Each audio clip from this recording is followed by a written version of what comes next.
네, 말씀 보겠습니다. 말씀은 신약성경 사도행전 19장입니다. 사도행전 19장 1절부터 7절까지의 말씀 보겠습니다. 사도행전 19장 1절부터 7절까지입니다. 사도행전 19장 1절부터 7절 제가 봉독해 드리겠습니다. 아볼로가 고린도에 있을 때에 바울이 윗지방으로 다녀 에베소에 와서 어떤 제자들을 만나 이르되 너희가 믿을 때에 성령을 받았느냐? 이르되 아니라 우리는 성령의 계심도 듣지 못하였노라. 바울이 이르되 그러면 너희가 무슨 세례를 받았느냐? 대답하되 요한의 세례니라. 바울이 이르되 요한이 회개의 세례를 베풀며 백성에게 말하되 내 뒤에 오시는 이를 믿으라 하였으니 이는 곧 예수라 하거늘 그들이 듣고 주 예수의 이름으로 세례를 받으니 바울이 그들에게 안수하며 성령이 그들에게 임하심으로 방언도 하고 예언도 하니 모두 12사람쯤 되니라. 아멘. 할렐루야. 오늘 주일 거룩한 날 하나님께 예배하는 모든 분들 위해 하나님의 크신 은혜와 축복이 함께 하시기를 간절히 축원합니다. 먼저 그림을 좀 하나 먼저 보실까요? 네, 보면 할머니 할아버지가 서로 바라보는 장면인데 잘 보면 또 그렇진 않아요. 자세히 보면 또 다르게 보입니다. 그래서 두 남자가 이제 기타를 치면서 즐거워하는 모습의 그림이기도 합니다. 착시 현상을 가지고 이제 그렇게 그린 그림이죠. 그러니까 어떤 걸 볼 때 막상 그것 같지만 사실은 우리가 잘못 보거나 다르게 보는 기도 이 그림을 보면 알 수 있습니다. 아담과 하와가 범죄한 이후 인간은 선악을 잘 분별하지도 못하고요. 어떤 본질적인 것을 제대로 꿰뚫어 볼 수 있는 능력도 잃어버렸습니다. 그래서 성경에 보면 앞을 보지 못하는 사람을 보게 만드는 기적들, 특별히 예수님이 그와 같은 기적들을 행하시기도 합니다. 마가복음 8장에 예수님께서 벳세다라고 하는 지역에서 앞을 보지 못하는 맹인을 치료하시는데 한 번에 모든 것을 분명하게 보게 되지 않습니다. 그래서 뭐가 보이는가? 일단 진흙을 발라 눈에 익혀서 그렇게 이제 보게 만드셨거든요. 근데 뭐가 보이느냐 이렇게 물어보았을 때 그가 뭉뚱그려 봐요. 사람이라고 대답하지만 나무들처럼 보인다고 그렇게 얘기를 하죠. 그렇게 뭉뚱그려 보는 그의 눈에 다시 예수님께서 안수해 주시는 장면이 나옵니다. 그러니까 우리가 무언가를 본다는 것도 뭐 단번에 이렇게 되는 것이 아니라 사실 하나님의 은혜 가운데 더 분명하게 볼 수 있는 사람이 되어져야 되는 거죠. 이 벳세다의 맹인도 한 번에 분명히 본 것이 아니라 예수님의 손길이 거듭 그에게 안수받고 치료되어야만 했습니다. 그래서 마가복음 8장 25절에 보면 이에 그 눈에 다시 안수하심에 그가 주목하여 보더니 나아서 모든 것을 밝히 보는지라 이렇게 말씀하고 있어요. 우리는 모든 것을 다 본다고 생각을 해요. 우리가 보는 게 틀림없다고 생각을 합니다. 뭐 듣는 것도 우리가 확실하다고 생각을 해요. 하지만 생각밖에 우리가 잘못 보거나 잘못 들을 때도 많습니다. 세상이 보여주는 것에만 매료되어 살다가 자칫 우리의 인생을 허비하게 될 수도 있습니다.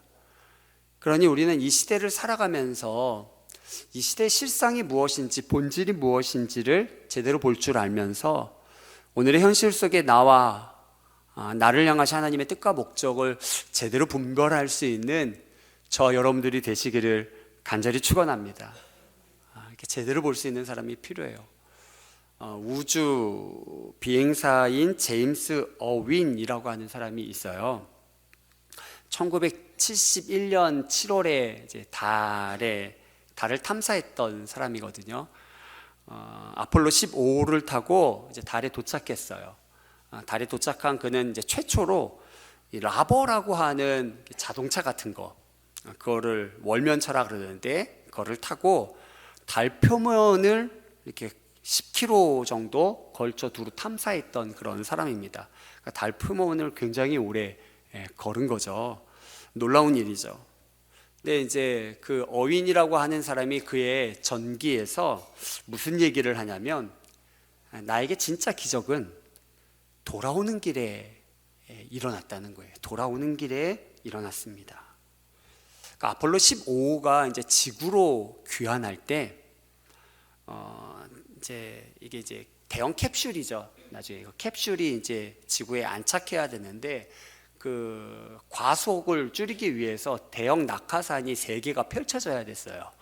근데 이제 스위치를 눌렀더니 이 3개의 대형 낙하산 중에 2개만 펼쳐진 겁니다. 그러니 낙하산이 하나가 펼쳐지지 않았으니까 그 과속으로 인해서 결국 이 대형 캡슐이 뭐 산산조각 날 수밖에 없는 그런 상황이었죠.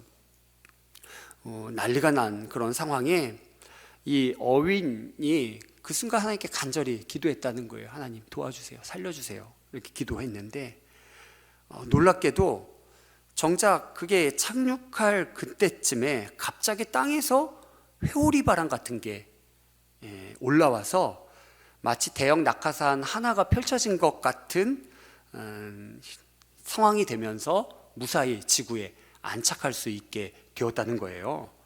그래서 1972년에 어윈이 우리나라에도 방문했거든요. 우리나라에도 방문해서 이 사실을 간증하기도 했습니다. 그는 말하기를, 다른 사람이 어떻게 말하든지 간에, 뭐라고 말하든지 간에, 저는 그때 그 일이 하나님께서 행하신 일이라고 믿습니다. 하나님께서 그때 저의 기도를 들으시고, 그리고 하나님께서 하늘과 땅과 바다와 육지를 진동시키셔서 회오리 바람을 일으키신 것이라고 저는 믿습니다. 이렇게 고백했어요. 사실 어윈이라고 하는 사람은요, 기독교 가정에서 자라났는데 10살 때 신앙을 졸업했어요. 더 이상 믿음 생활을 중단했었는데, 바로 이 순간에 이 우주 여행을 통해서 하나님을 정말 실제적으로 만나게 된 거죠. 그래서 우주에서 돌아온 이후로 아주 독실한 크리스찬으로 변화되었습니다.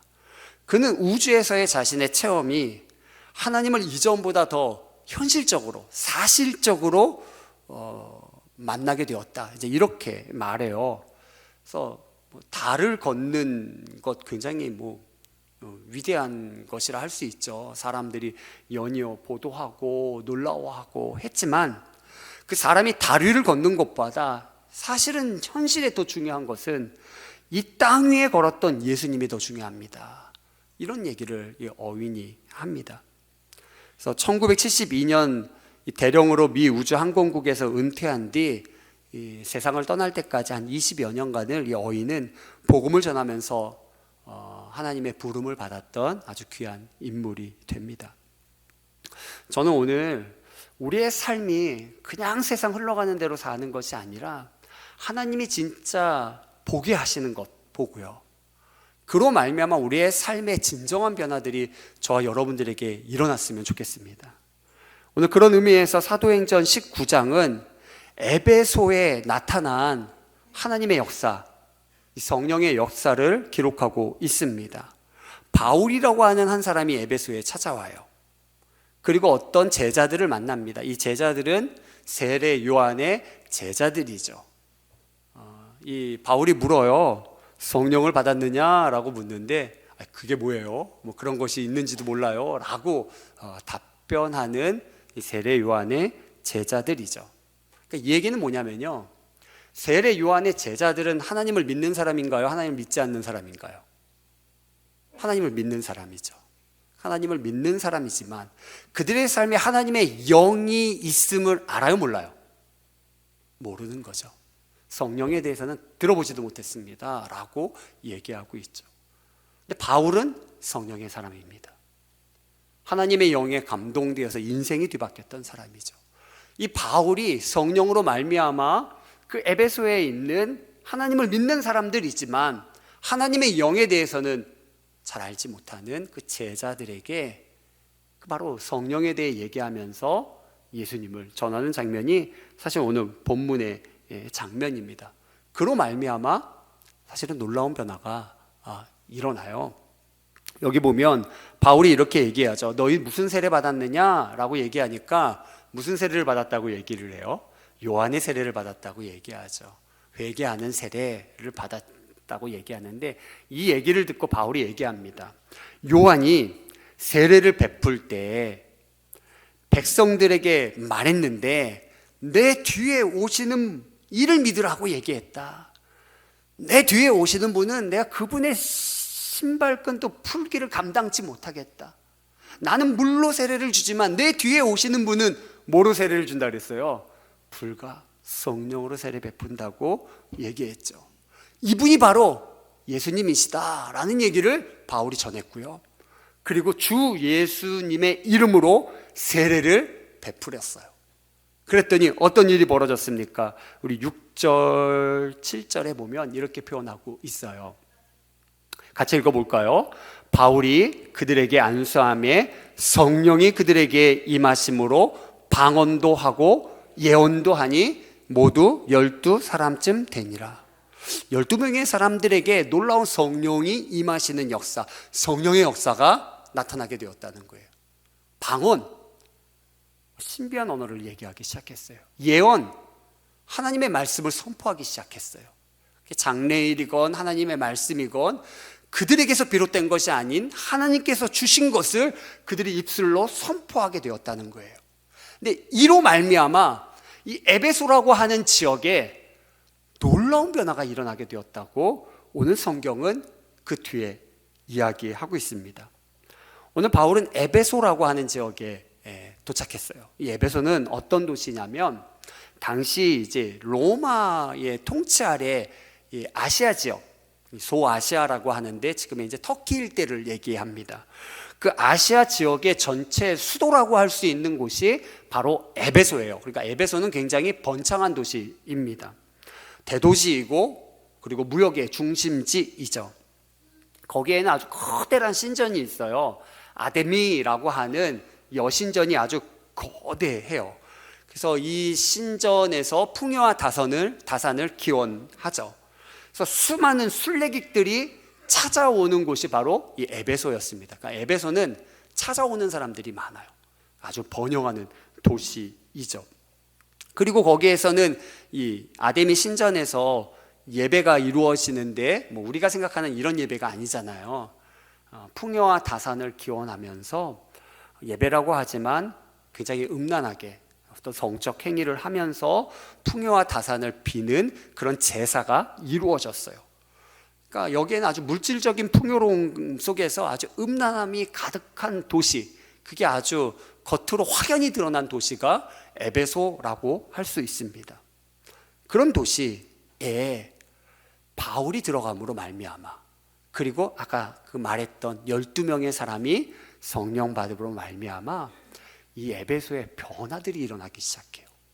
도시 전체가, 거대한 도시라고 얘기했잖아요. 도시 전체가 놀라운 변화가 일어나기 시작합니다.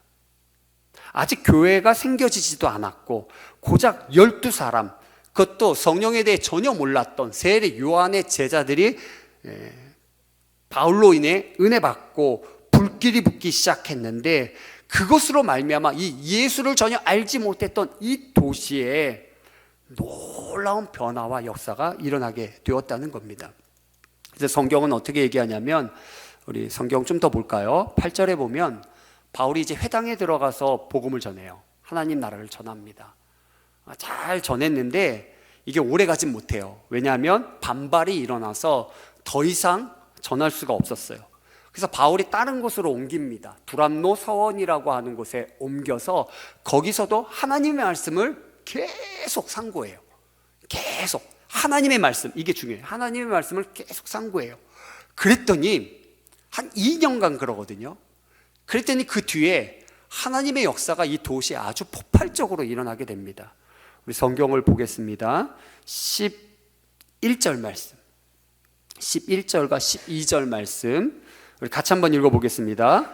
하나님이 바울의 손으로 놀라운 능력을 행하게 하시니 심지어 사람들이 바울의 몸에서 손수건이나 앞치마를 가져다가 병든 사람에게 얹으면 그 병이 떠나고 악기도 나가더라. 그러니까 신앙생활이 어떤 종교적인 행위, 마음의 수양 이게 아니었어요. 실질적인 변화가 나타났어요. 그건 유대인이나 헬라인이나 상관없이 다 하나님의 말씀에 순응하는 일, 순종하는 일, 그 말씀대로 변화되는 일이 일어났다는 거예요. 근데 그 변화는 단순히 마음의 변화만이 아니라 몸의 변화까지 나타난 거죠. 아픈 사람들이 낫는 기적도 나타나는데 바울의 몸에서 앞치마나 손수건을 가져다가 갖다 놔도 기적이 일어나는 거죠. 치료가 일어나는 겁니다. 그뿐 아니라 이 에베소라고 하는 지역은 이제 음란함이 가득한 도시라 그랬잖아요. 돈에 의해서 방탕함이 가득한 도시였죠. 그러니까 이런 도시에는 오히려 성행하는 것이 있어요. 누가 딱 좋아합니까? 마귀가 딱 좋아하는 거 아니에요? 그러니까 온갖 잘못된 영들에 의해 잘못되는 일들이 가득해요. 근데 이 마귀의 역사도요, 실질적인 힘과 능력이 있어요.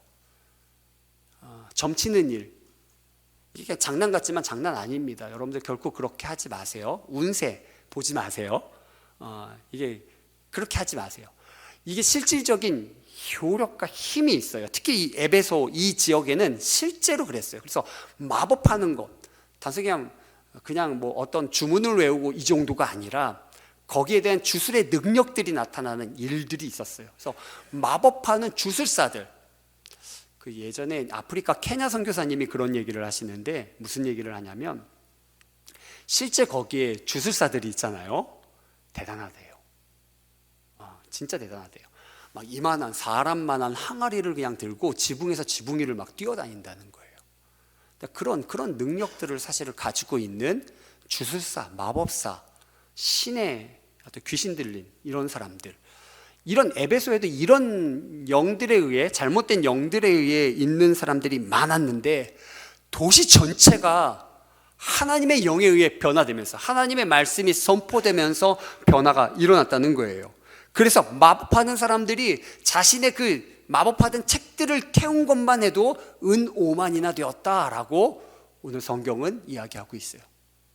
도시 전체가 변화되었고 도시 전체가 과거를 청산하게 되었다는 것이죠. 오늘 우리의 삶에도 이와 같은 변화가 일어나게 되기를 간절히 축원합니다. 하나님이 보실 때 진정한 변화가 우리 안에 일어나야 돼요. 세상과 똑같은 거 그냥 우리는 우리 눈에 보이는 것만 보거든요. 그것만이 아니라 그 배후에 있는 것들도 보게 되면서 죄악된 것은 떨쳐내고요, 또 진정한 생명의 역사를 일으킬 수 있는 저와 여러분들이 되셨으면 좋겠습니다. 예전에 한 권사님이 너무 기뻐하면서 저를 찾아와 이런 말씀을 하신 적이 있어요. 당시 이제 예전 교회였는데 몇 주간에 걸쳐서 이제 전도하는 일에 집중하고 있었을 때입니다. 근데 이제 그 권사님이 하시는 말씀이 목사님께서 말씀하신 대로 했더니 놀라운 일이 일어났다는 거예요. 사실 이제 이분의 언니, 이 권사님의 언니분이 부산에 살고 계셨대요. 그러니까 워낙 멀리 살고 계시니까 전도할 생각조차 못하고 있었었는데, 그때 이제 목사님께서 이제 전도에 대해서 이렇게 막 강조하시면서 뭐 멀리 있다고 제한을 두지 말고 뭐 부산에 계셔도 뭐 KTX 타고 올라오면 되시는 거 아닙니까? 막 이러면서 어떻게 해서든지 예수님 믿게 해야 되니 우리 어디 계시든지 작정하고 기도합시다, 이렇게 얘기를 했는데 막상 자기 언니가 부산에 있는데 부산을 얘기하시니까 언니를 위해 내가 작정하고 기도해야겠다, 이렇게 이제 이분이 마음을 먹으신 거예요. 그런데 이 언니가 좀 대단하신 분이에요. 어떤 분이냐면 절에 아주 심취해 계신 분이에요. 집도 바로 절 밑에 계세요. 절 밑에 계시는데 기도를 시작한 지 이제 며칠 안 돼서 이제 이 권사님에게 그 언니가 전화를 했다는 거예요. 전화를 해서는 뭐라고 얘기하냐면, 야, 이제 나 절에 완전히 들어가 살련다. 작정해서 기도하기 시작했는데 언니가 뭐라고 전화하냐면, 나 이제 절에 완전히 들어가서 살겠다는 거예요. 아유, 작정하고 기도했는데 뭐 할 수 있는 게 뭐가 있나요? 그래서 그냥 하나님께 그냥 매달려서 내가 지금 언니 위해 작정해서 기도하고 있는데 언니 지금 무슨 얘기를 하냐고. 그러면서 이제 뭐 작정해서 기도할 수밖에 없는 거죠. 간절히 하나님께 부르짖어 기도했다는 거예요. 근데 며칠 뒤에 또다시 언니한테 전화가 왔다는 거예요. 그날은 무슨 날이었냐면 이 언니가 진짜 절에 들어가기로 한 날. 근데 그날 전화가 왔어요. 그날 전화가 와서는 이 언니가 뭐라 그러냐면, 야, 나 다리 다쳤다. 인대가 다쳐서 당장에 절에 들어가지 못하게 되었다는 거예요. 그런데 그리고 나서 언니가 하는 얘기가 뭐냐면, 야, 나 네 말대로 교회 가야겠다. 이게 우연히 된 일이 아니라는 거죠. 너 말한 것처럼 교회 가야겠다. 기도는 했는데 언니가 그렇게 변화되리라고는 진짜 생각도 못했대요. 그냥 목사님이 말씀하시니까 그냥 믿고 한 거지, 자기 생각으로는 그 언니가 진짜 예수 믿을 거라고는, 교회 갈 거라고는 생각조차 하기도 어려웠다는 거예요. 기도해야 된다니까 한 거지. 근데 그 언니가 교회 가야겠다 얘기하니까 너무 놀라운 거죠. 그래서 그냥 두었다가 또 언니만 바뀌면 어떡합니까? 그래서 바로 부산에 내려갔대요. 바로 부산에 내려가서 근처 교회를 찾아가서는 거기에 부탁을 했다는 거예요. 저희 언니 집에 좀 신방을 해주셔서 좀 권면해 좀 해달라고 부탁을 했더니, 다행히 그 지역 교회에서 언니 집에 찾아가서 권면해주고 영접 기도도 하게 해주고, 그리고 이제 이번 주일 그 교회에서 와서 모셔서 그날이 이제 부활주일인데 부활주일 예배 드리기로 했다고 신나서 이제 저한테 와서 간증하시는 거죠. 하나님이 역사하셨다고. 여러분, 우리 하나님은 살아계신 하나님이신 줄 믿습니다. 요즘 시대는 신앙의 뜨거움이 사실은 사라져가고 있는 시대입니다. 근데 이런 시대에 하나님은 우리에게 진정한 변화를 일으키기를 원하세요. 하나님의 영에 의해서 변화를 일으키기를 원하시는 거죠. 성령의 사람들이 되게 하기를 원하세요. 제가 성경의 두 인물을 좀 한번 비교해 드릴게요. 소돔성에 살았던 롯, 아브라함의 조카 롯과 저 니느웨를 회개시켰던 선지자 요나, 두 사람의 차이가 뭘까요? 성경은 이 롯, 아브라함의 조카 롯에 대해서는 뭐라고 표현하냐면, 베드로후서 2장 7절에 보면 무법한 자들의 음란한 행실로 말미암아 고통당하는 의로운 롯을 건지셨다. 그러니까 롯은 의롭다고 표현을 해요. 그러니까 이 악한 도성 때문에 의로운 심령이 상함이라 이렇게 표현하고 있거든요. 그러니까 롯은 의로운 사람이에요. 그런데 롯이 있었던, 의로운 롯이 있었던 소돔성은 어떻게 됐나요? 멸망당했어요.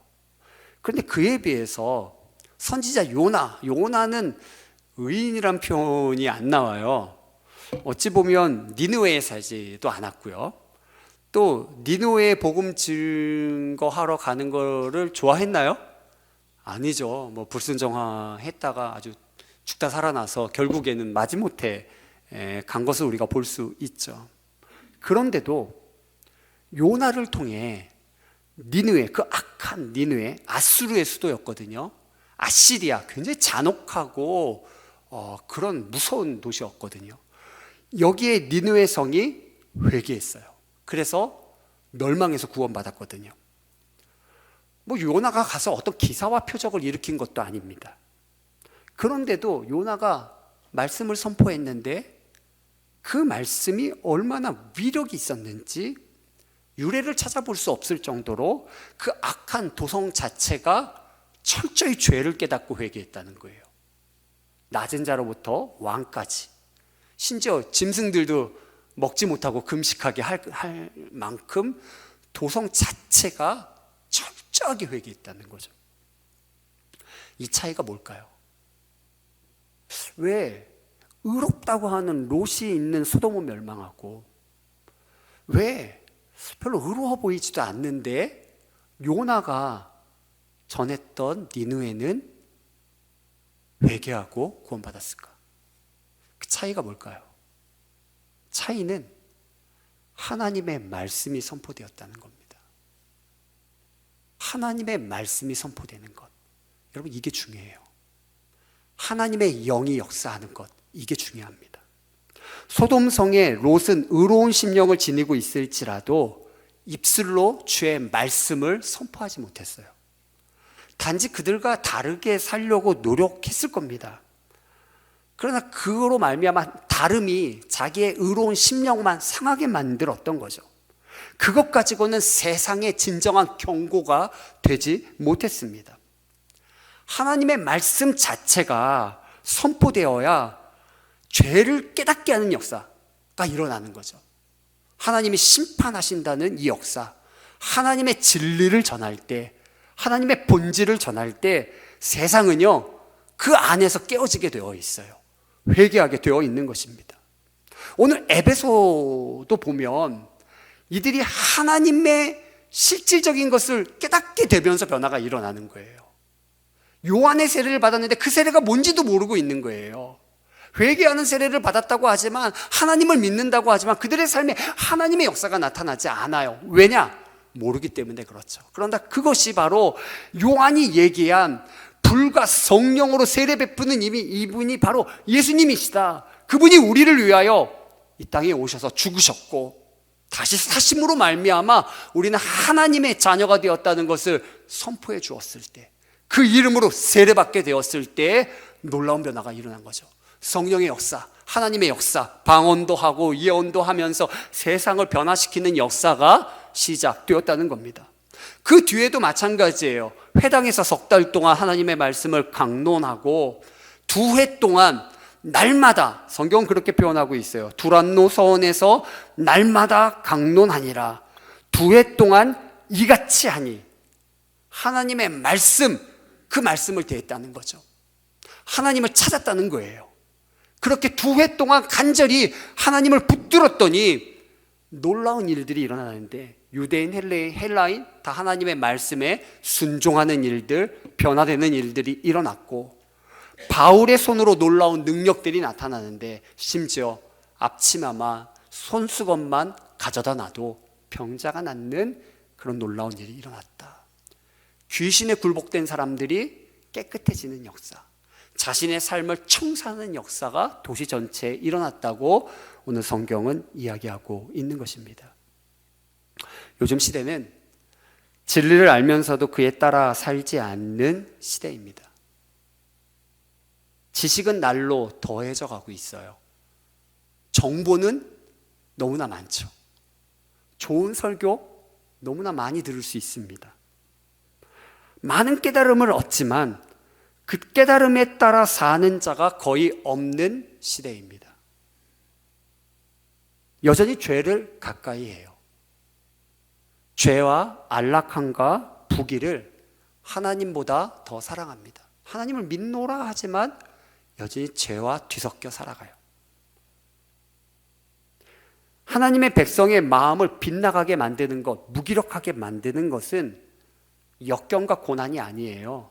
오히려 풍요로움과 번성함입니다. 요즘 시대는 너무나 풍요롭고 번성해요.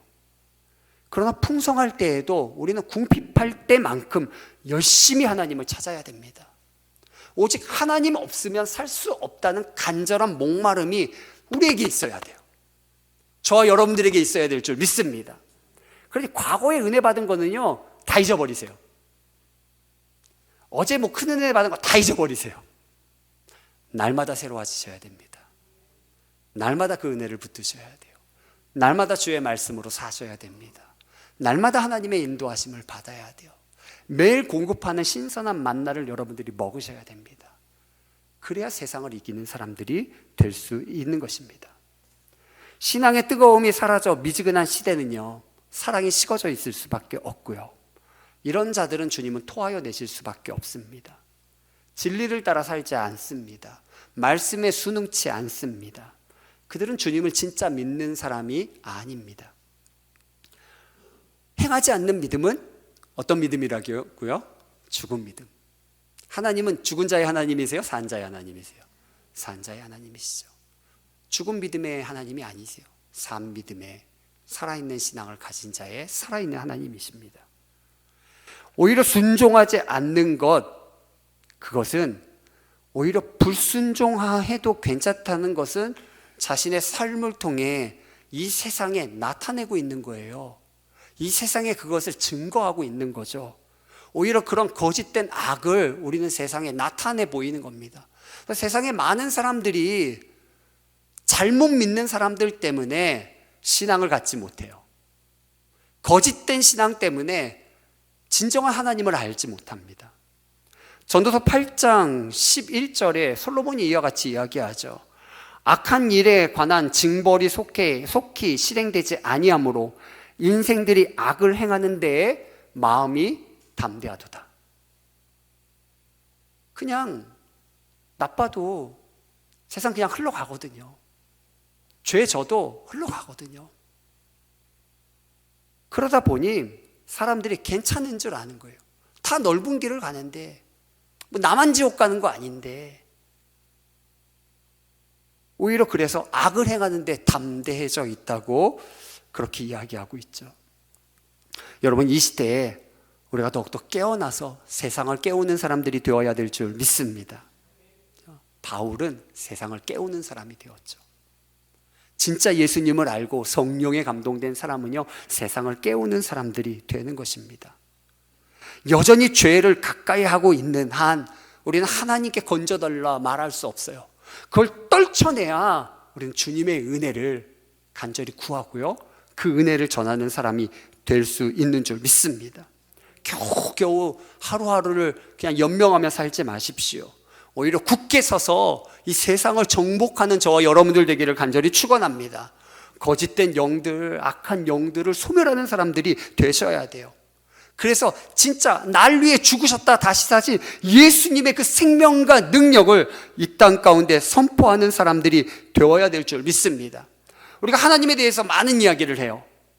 그러나 그게 중요한 것이 아닙니다. 그것은 아무 효력이 없어요. 오히려 부족하지만, 요나와 같을지라도, 오히려 실패하고 깨어져서 물고기 속에 들어갔다가 죽다 살아났을지 모르겠어요. 그러하다 할지라도 우리 안에 하나님의 말씀이 담겨서 세상에 외치는 자가 되어야 됩니다. 그럴 때 세상을 변화시키는 거예요. 여러분들 깨어지고 부서지더라도, 실패하고 넘어지더라도 하나님의 말씀을 붙드십시오. 그 말씀을 간절히 붙드십시오. 그 은혜의 보좌 앞에 나아가십시오. 내 허물과 죄가 다 보인다 할지라도 그렇게 하십시오. 그럴 때 진짜 성령의 사람, 진짜 불의 사람, 세상을 변화시킬 수 있는 능력의 사람이 되게 되는 줄 믿습니다. 한국교회의 위대한 부흥사이죠, 이성복 목사님, 1900년에 태어나셔서 1965년에 하나님의 부르심을 받으셨죠. 워낙에 유명한 부흥사이셨는데 이분의 이제 습관 하나가 있으셨다 그래요. 항상 왼쪽 손에 이렇게 주먹을 쥐고 다니는 버릇이 있으셨대요. 왜 그런지는 다 아시죠? 설교할 때도, 길을 걸을 때에도, 심지어는 잠을 잘 때도요, 이성복 목사님은 항상 이렇게 왼손을 이렇게 쥔 채로 살았대요. 그 이유는 이 왼손에 뭐 문제가 있어서 그런 게 아니에요.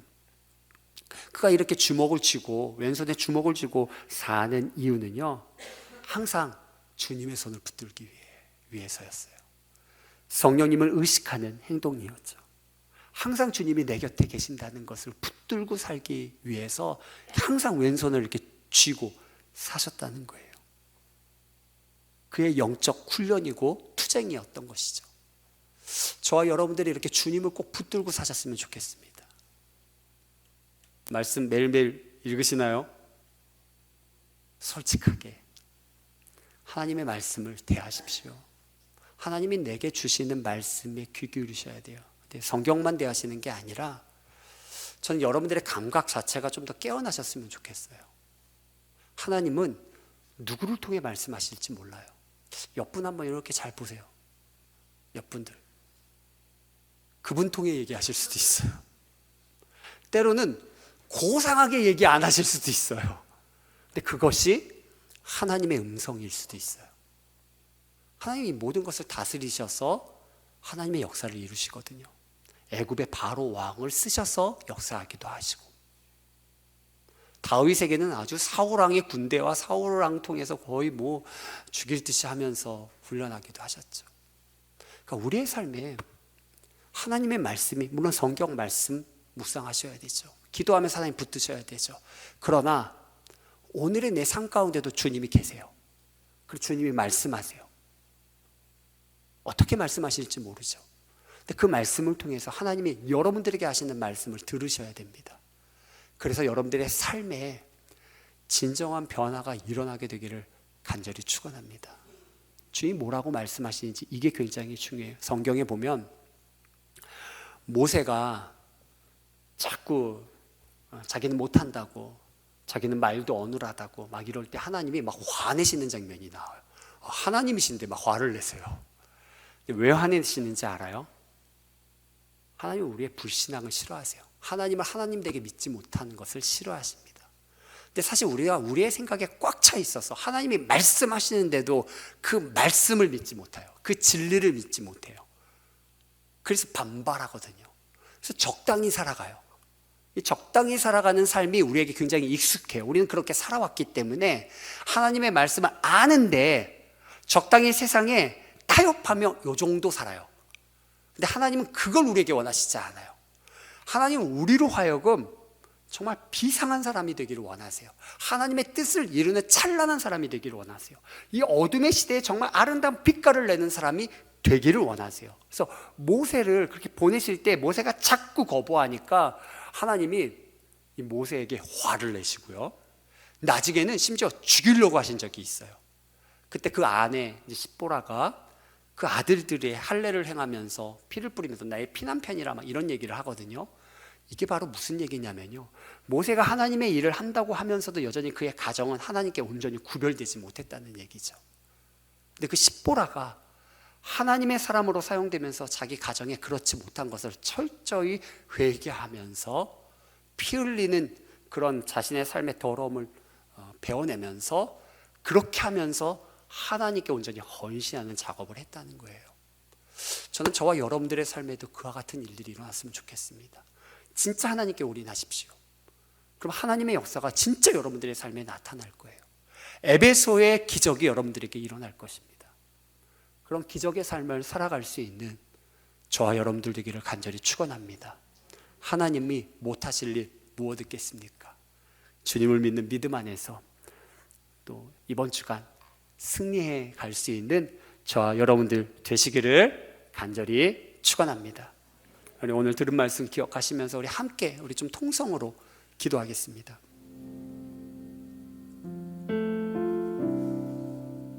이 시대에 진정 필요한 사람은요, 하나님에 대해 많은 이야기를 하는 사람이 아니고요, 하나님을 막연하게 믿는다는 사람도 아닙니다. 진짜 이 시대에 필요한 사람은요, 하나님의 말씀을 선포할 수 있는 성령의 사람, 하나님 안에서 완전히 깨어지고 부서져서 주님께 활활 자신을 태워드릴 수 있는 사람, 그런 사람이 그 악한 세상도 변화시킬 수 있는 사람이 되는 것입니다. 바라기는 저와 여러분들이 하나님의 사람 되기를 간절히 축원합니다. 진리로 띠띠워서 주의 말씀을 선포함으로 세상을 회개케 할 수 있는, 세상을 변화시켜 갈 수 있는 그런 믿음의 사람들이 되기를 간절히 축원합니다. 이 시간 주의 이름을 부르면서 예수 안에서, 주님 안에서 하나님 우리에게 이루고자 하시는 것들이 이루어지게 하옵소서. 기도하십시오. 자신을 드리면서 예수 안에서 이루어진 것, 주님이 난루에 피 흘리신 것, 주님이 난루에 수치를 당하신 것, 그 모든 것 다 이루셨는데 우리가 왜 믿음으로 받아들이지 않습니까? 다 받아 누리시기를 바랍니다. 그래서 온 세상에 하나님의 영광과 그 은혜와 그 능력이 나타나게 하는 일에 쓰임받는 믿음의 사람들 다 되기를 간절히 축원합니다.